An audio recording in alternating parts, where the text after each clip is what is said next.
जय हिंद। दोस्तों, जैसा कि आप सभी जान रहे हैं, रिव्यू वीडियो का सिलसिला जारी है और आज की वीडियो में हम HDFC स्मॉल कैप फंड की रिव्यू करेंगे। आज की वीडियो में हम HDFC स्मॉल कैप फंड की AUM साइज चेक करेंगे, एक साल का एब्सोल्यूट रिटर्न कितना रहा है वो देखेंगे, 3 साल का CAGR, 5 साल का CAGR और 10 साल का CAGR चेक करेंगे और लाइफ टाइम रिटर्न भी चेक करेंगे कि लाइफ टाइम के दौरान HDFC स्मॉल कैप फंड से हमें कितना परसेंट का रिटर्न देखने को मिला है।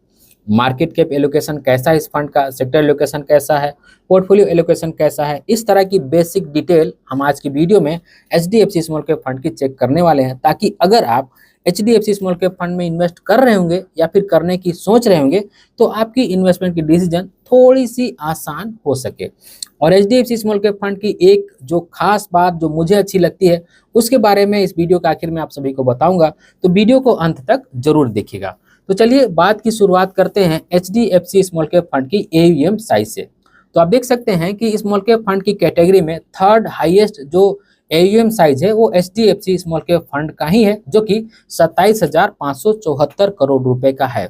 वहीं पे अगर एक साल का एब्सोल्यूट रिटर्न चेक करें तो आप देख सकते हैं कि इस मामले में HDFC स्मॉल कैप फंड 18वें नंबर पर रैंक कर रहा है, लगभग 43% के रिटर्न के साथ में। तो आप ये कह सकते हैं कि एक साल का absolute return HDFC small cap fund का हमें उतना खास या फिर अच्छा देखने को नहीं मिल रहा है। वहीं पे अगर बात की जाए 3 साल की CAGR की, तो आप देख सकते हैं कि इस मामले में HDFC स्मॉल कैप फंड 9वें नंबर पर रैंक कर रहा है, जो कि रिटर्न है 28%, यानी कि 28% के रिटर्न के साथ में ये 9वें नंबर पर रैंक कर रहा है। तो आप ये कह सकते हैं कि चलो भाई कम से कम टॉप 10 में है तो।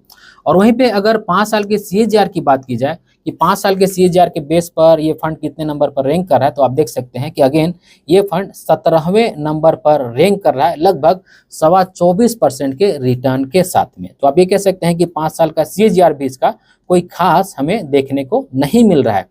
वहीं पे 10 साल की CAGR की बात की जाए तो मैं यहाँ पे 10 साल पे क्लिक कर रहा हूँ, तो 10 साल के CAGR पर ये फंड 9वें नंबर पर अगेन रैंक कर रहा है, लगभग 21.5% के रिटर्न के साथ में। तो हमने जो रिटर्न चेक किया, एक साल का एब्सोल्यूट रिटर्न, 3 साल का CAGR, 5 साल का CAGR, 10 साल का CAGR, इन सारे रिटर्न को देख करके तो हमें ऐसा ही लग रहा है कि इस फंड से हमें औसत रिटर्न देखने को मिल रहा है। हम ऐसा तो बिल्कुल भी नहीं कह सकते हैं कि HDFC स्मॉल कैप फंड से हमें एक्स्ट्रा ऑर्डिनरी रिटर्न देखने को मिल रहा है। अब चलिए हम मार्केट कैप एलोकेशन चेक कर लेते हैं कि इस फंड ने कितना पैसा स्मॉल कैप स्टॉक्स में लगाया है, कितना पैसा मिड कैप स्टॉक्स में लगाया है और कितना पैसा लार्ज कैप स्टॉक्स में लगाया है, और ओवरऑल इक्विटी में कितना पैसा HDFC स्मॉल कैप फंड का लगा हुआ है। तो आप देख सकते हैं, सबसे पहले हम बात करेंगे स्मॉल कैप स्टॉक्स की, तो 74.48% यानी कि लगभग 74.5% पैसा इनका स्मॉल कैप स्टॉक्स में लगा हुआ है। वहीं पर अगर बात की जाए मिड कैप स्टॉक्स की तो 11.92% यानी कि ऑलमोस्ट 12% के आसपास पैसा इनका मिड कैप स्टॉक्स में लगा हुआ है। वहीं पे बात की जाए लार्ज कैप स्टॉक्स की तो 4.92% यानी कि ऑलमोस्ट 5% के आसपास का पैसा इनका लार्ज कैप स्टॉक्स में लगा हुआ है। वहीं पे बात की जाए ओवरऑल इक्विटी की तो 91.31% यानी कि ऑलमोस्ट 91% के आसपास पैसा इनका इक्विटी शेयर्स में लगा हुआ है। और एक अच्छी बात यहाँ पे ये है कि इनका जो अल्फा है वो हमें प्लस में देखने को मिल रहा है। अब चलिए कुछ और भी डिटेल चेक कर लेते हैं। अगर मैं बात करूँ यहाँ पे एक महीने के रिटर्न की, तो आप देख सकते हैं कि एक महीने के दौरान हमें लगभग आधे % के आसपास का रिटर्न इस फंड से देखने को मिल रहा है। वहीं पे अगर 6 महीने के रिटर्न की बात की जाए तो 15.62% यानी कि ऑलमोस्ट 15.5% के आसपास का रिटर्न हमें देखने को मिल रहा है। हमने 1 साल का रिटर्न, 3 साल का रिटर्न और 5 साल का रिटर्न देख लिया है, तो अब हम मैक्सिमम रिटर्न चेक करेंगे कि मैक्सिमम हमें कितना रिटर्न देखने को मिल रहा है। तो मैक्सिमम CAGR आप देख सकते हैं 21.05%, यानी कि ऑलमोस्ट कह सकते हैं कि 21% का हमें लाइफ टाइम CAGR देखने को मिल रहा है, जो कि 11 साल से थोड़ा सा ज़्यादा पुराना रिकॉर्ड हमें यहाँ पे देखने को मिल रहा है। तो आप कह सकते हैं कि ठीक ही रिटर्न इस फंड ने लाइफ टाइम के दौरान दिया हुआ है। वहीं पर अगर SIP की कैलकुलेशन देखी जाए तो आप देख सकते हैं कि ये जो SIP कैलकुलेशन है वो 61 महीने का हमें देखने को मिल रहा है। अगर हम 31 मई 2019 को 100 रुपये के SIP किए होते तो अभी तक, क्योंकि हम 61 इंस्टॉलमेंट दे चुके होते, तो हमारी इन्वेस्टमेंट की अमाउंट होती है 6,100 रुपये और टोटल वैल्यू होती है 13,709 रुपये। रिटर्न की बात की जाए तो 128% से ज़्यादा ही हमें थोड़ा सा रिटर्न इस फंड से देखने को मिल गया होता। अब कुछ और डिटेल चेक कर लेते हैं। जैसे बात की जाए की मैट्रिक्स की, तो आप देख सकते हैं एक्सपेंस रेशियो इस फंड का ठीक ठाक ही है, P रेशियो भी इस फंड का ठीक है और बाकी के भी जो रेशियोज होते हैं वो सब ठीक ही हमें देखने को मिल रहे हैं। पीयर्स के बारे में अभी हम थोड़ी देरी में बात करते हैं स्कीम इन्फॉर्मेशन हम देख लेते हैं। प्लान ग्रोथ होने वाला है, लॉक इन पीरियड इस फंड में नहीं है। अगर आप इन्वेस्ट करते हैं 1 साल से पहले विड्रॉ कर लेते हैं तो 1% का आपको एग्जिट लोड लगेगा। अगर आप 1 साल के बाद विड्रॉ करते हैं तो आपको 1 भी रुपये देने की जरूरत नहीं है।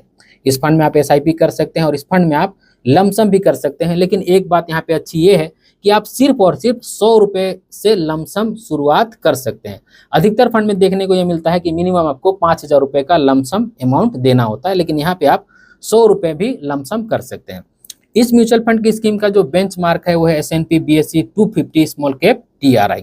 और वहीं पे अगर मैं इस फंड की फंड मैनेजर की बात करूं तो आप देख सकते हैं इस फंड को चिराग जी मैनेज करते हैं और इस AMC के पास 79 म्यूचुअल फंड की स्कीम है और टोटल जो AUM है वो 6,13,000 करोड़ रुपए से ज्यादा का AUM है। कंफ्यूज मत होइएगा, ये AUM साइज एक फंड का नहीं है। इनके पास जो 79 म्यूचुअल फंड की स्कीमें हैं उन सभी म्यूचुअल फंड की स्कीमों को मिला करके 6,13,000 करोड़ रुपए से ज्यादा का AUM इनके पास है। अब हम पीयर्स चेक कर लेते हैं। जैसा कि मैंने कहा कि अभी हम पीयर्स चेक करेंगे तो आप देख सकते हैं कि इस फंड के जो पीयर्स हैं वो हैं Nippon India small cap fund, SBI small cap fund और एक्सिस स्मॉल कैप फंड। अगर 1 साल की रिटर्न की बात की जाए तो आप देख सकते हैं कि एक्सिस और SBI से थोड़ा ज़्यादा ही return HDFC small cap fund ने दिया हुआ है। और वहीं पे अगर 3 साल की CAGR की बात की जाए तो फिर भी अगेन आप देख सकते हैं कि एक्सिस और SBI से ये जो HDFC स्मॉल कैप फंड है उसका हमें रिटर्न थोड़ा ठीक ही देखने को मिल रहा है। लेकिन अगर लाइफ टाइम CAGR की बात की जाए तो इन तीनों ही फंड से थोड़ा सा कम लाइफ टाइम CAGR हमें HDFC स्मॉल कैप फंड में देखने को मिल रहा है। चलिए अब हम पोर्टफोलियो चेक कर लेते हैं और मार्केट कैप एलोकेशन वगैरह कैसा है ये सारी चीजें देख लेते हैं। तो अब हम सबसे पहले पोर्टफोलियो का जो एसेट एलोकेशन है उसे देख लेते हैं। तो अगर मैं बात करूं इक्विटी की तो आप देख सकते हैं 91.31% यानी कि ऑलमोस्ट 91% के आसपास पैसा आपका इक्विटी में लगा हुआ है। और कैश एंड इक्विवेलेंट की बात की जाए तो 8.69% यानी कि ऑलमोस्ट कह सकते हैं कि 8.95% के आसपास का पैसा यहाँ पे लगा हुआ है। सेक्टर डिस्ट्रीब्यूशन की बात की जाए, सेक्टर वेटेज की बात की जाए तो आप देख सकते हैं IT सर्विसेज में यहाँ पे 11.58% यानी कि ऑलमोस्ट कह सकते हैं कि 11.5% के आसपास में पैसा लगा हुआ है।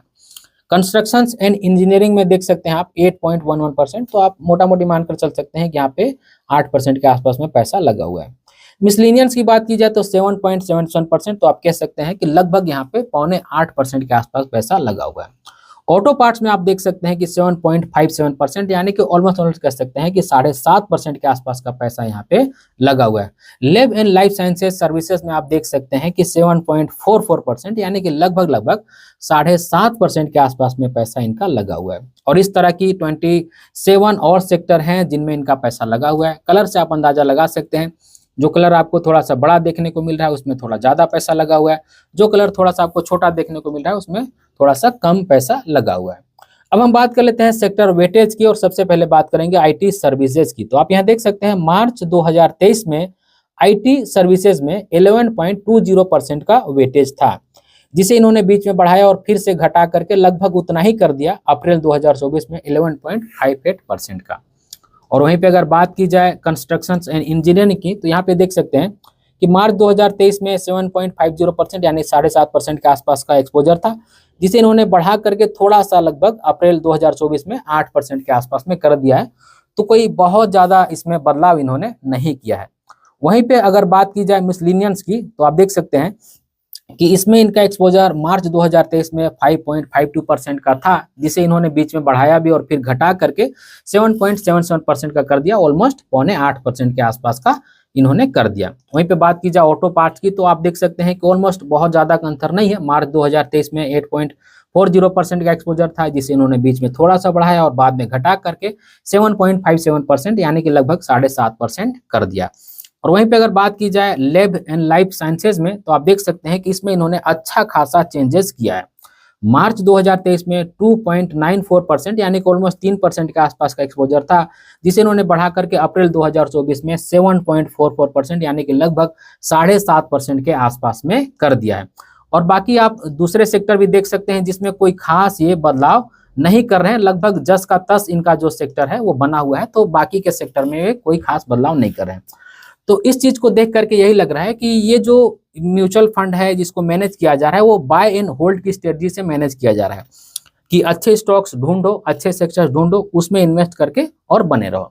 अब जैसा कि मैंने इस वीडियो की शुरुआत में आप सभी से कहा था कि इस फंड का मुझे एक अच्छी बात लगती है जिसके बारे में इस वीडियो के आखिर में मैं आप सभी को बताऊंगा। वो बात ये है कि इन्होंने जिस तरह से मार्केट कैप एलोकेशन करके रखा है, जैसा कि अभी हमने देखा कि इस फंड का 1 साल का एब्सोल्यूट रिटर्न, 3 साल का सीएजीआर, 5 साल का सीएजीआर, 10 साल का सीएजीआर और लाइफ टाइम सीएजीआर जो रहा है वो कोई खास नहीं है। हम इसे कह सकते हैं कि एक्स्ट्रा ऑर्डिनरी रिटर्न देते हुए हमें एचडीएफसी स्मॉल कैप फंड दिख नहीं रहा है। लेकिन जिस तरह से इन्होंने मार्केट कैप एलोकेशन में चेंज किया है, जैसे इन्होंने स्मॉल कैप फंड में लगभग 74.5% पैसा डाला है, मिड कैप में लगभग 12% पैसा डाला है। तो आप यहाँ देख सकते हैं कि इन्होंने अपने पोर्टफोलियो को बहुत ही एग्रेसिवली डिजाइन किया है। इनका ज्यादा पैसा या फिर कह सकते हैं कि मैक्सिमम पैसा स्मॉल कैप और मिड कैप स्टॉक्स में जा रहा है। तो इस बात से ये अंदाजा लगाया जा सकता है कि एचडीएफसी स्मॉल कैप फंड आगे चल करके थोड़ा बेटर रिटर्न दे सकता है, जितना भी रिटर्न दिया है उससे ज्यादा रिटर्न दे सकता है। देखिए, कोई भी चीज यहाँ पे गारंटी के साथ नहीं कहा जा सकता है। जो डेटा में मुझे देखने को मिल रहा है वही चीजें मैं आपको बता रहा हूँ, क्योंकि म्यूचुअल फंड इंडस्ट्री में कोई भी किसी चीज के लिए गारंटी नहीं दे सकता है, तो मैं भी गारंटी नहीं दूंगा आपको। लेकिन जो डेटा मुझे दिख रहा है उस डेटा में मुझे यही देखने को मिल रहा है कि इन्होंने अपने पोर्टफोलियो को बहुत ही एग्रेसिवली डिजाइन किया है, जो डिजाइन मुझे ज्यादा रिटर्न पाने के लिए यहाँ पे देखने को मिल रहा है। तो ये वो चीज थी जो मुझे इस फंड में पसंद आ रही थी, जो मुझे अच्छा लग रहा था, जिसके बारे में मैंने आप सभी को कहा था कि मैं वीडियो के आखिर में आप सभी को बताऊंगा। तो देखिए, मैंने सारी डिटेल लगभग देने की कोशिश की है एचडीएफसी स्मॉल कैप फंड की। अब इस फंड में इन्वेस्ट करना है या फिर नहीं करना है, ये फाइनल डिसीजन आप ही की होगी। उम्मीद करता हूँ आज की वीडियो आप सभी को अच्छी लगी होगी। अगर आज की वीडियो आप सभी को अच्छी लगी होगी तो इस वीडियो को एक लाइक जरूर कर दीजिएगा और इसी तरह की वीडियो देखने के लिए चैनल को सब्सक्राइब कर लीजिएगा।